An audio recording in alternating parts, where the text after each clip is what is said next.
گلستان تاجیکستان، از کدوم شاهی دوران، باغ و دهقانش پر ارمان، دشت و صحرایش گل افشان، باغ و دهقانش پر ارمان، دشت و صحرایش گل افشان.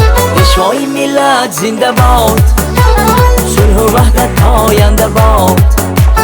پیشوای ملت زنده باد، صلح و وحدت پاینده باد.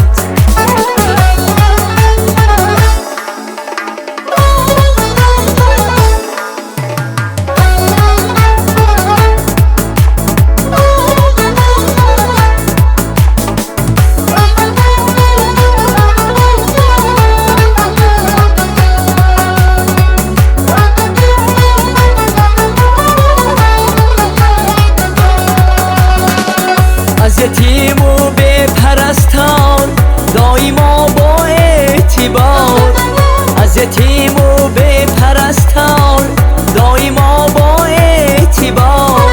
فخر کنیم که جوانان دار ما سروری غمخوار، فخر کنیم که جوانان دار ما سروری غمخوار.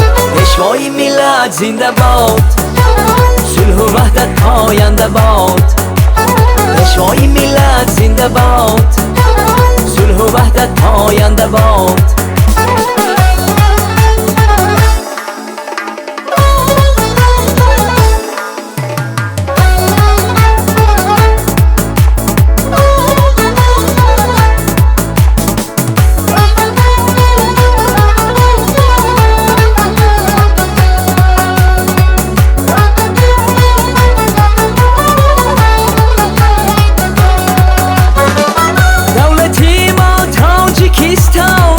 بهش آغوش و بستان، از خوجند و رشت و ختلان تا حصار و تا بدخشان.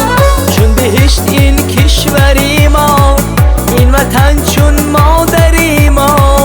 چون بهشت این کشوری ما، این وطن چون مادری ما. سروری با ننگ و ملت مثل یک تاجی سری ما. سروری با ننگ و ملت مثل یک تاجی سری ما. پیشوای ملت زنده باد، صلح و وحدت پاینده باد. پیشوای ملت زنده باد، صلح و وحدت پاینده باد. پیشوای ملت زنده باد، صلح و وحدت پاینده باد. پیشوای ملت زنده باد، صلح و وحدت پاینده باد. صلح و وحدت پاینده باد، صلح و وحدت پاینده باد.